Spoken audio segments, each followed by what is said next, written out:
అమరావతి ప్రాంతానికి వైసీపీ వ్యతిరేకం కాదన్నారు మాజీ మంత్రి బుగ్గన. అమరావతి గురించి మాట్లాడే నాయకులు హైదరాబాద్ లో ఎందుకుంటున్నారో అంటూ ప్రశ్నించారు. రాజధాని నిర్మాణానికి 2 లక్షల కోట్ల రూపాయలు ఎందుకు అవసరమో చంద్రబాబు చెప్పాలన్నారు.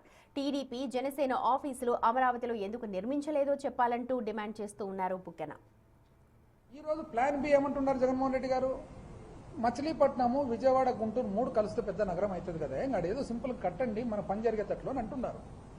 ప్రజలందరికీ మేలు జరుగుతుంది కదా, ఫాస్ట్గా పికప్ అవుతుంది, ఖర్చు తక్కువ అవుతుంది అంటే మీకు తప్పు, ఇది తప్పే తప్పు అని చెప్పి ఎంతమంది ఎప్పుడు మైక్ పట్టుకునే వాళ్ళు కూడా మైక్ పట్టుకుంటున్నారు.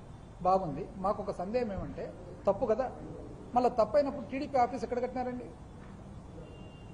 జనసేన ఆఫీస్ ఎక్కడ కట్టినారండి? జగన్మోహన్ రెడ్డి గారు చెప్పిన ప్రాంతంలో కాదా, మెయిన్ రోడ్ మీద కాదా కట్టినేది? విజయవాడ, గుంటూరు మెయిన్ రోడ్ మీద కాదా కట్టినేది? మళ్ళా ఇవి ఎప్పుడు కట్టినారు మీరు? అమరావతి అనేది 2014లో అనౌన్స్ అయితే మీరు మొన్న కట్టినారు 2-3 ఏళ్ల క్రితం. మళ్ళీ అమరావతి అనౌన్స్ అయ్యి మీరే అమరావతి పెట్టిన తర్వాత అక్కడ ఎందుకు కట్టలేదు మీ పార్టీ ఆఫీసులు? అంటే మీకైతే ఒక రూలు, పబ్లిక్ అయితే ఒక రూలు. మీరు ఎందుకు కట్టుకున్నారు? ఇక్కడ అనుకూలంగా ఉంటుంది, పబ్లిక్ వచ్చేదానికి అనుకూలంగా ఉంటుంది, రోడ్లు అనుకూలంగా ఉన్నాయి, విజయవాడ అనుకూలంగా ఉంది, గుంటూరు అనుకూలంగా ఉంది, రైల్వే స్టేషన్ ఉంది, ఎయిర్పోర్ట్ ఉంది. మళ్ళా ఇప్పుడు రాజధాని దగ్గర పోయేతోళ్ళు సామాన్య మానవుడు కదా, ఆఫీసులకు పోయేతోళ్ళు వాళ్ళకి లేదా? వాళ్ళకొద్దా? మీ పార్టీలు ఆఫీసులు ఇక్కడనే పెట్టుకుంటారా? ఏంది ద్వంద్వ?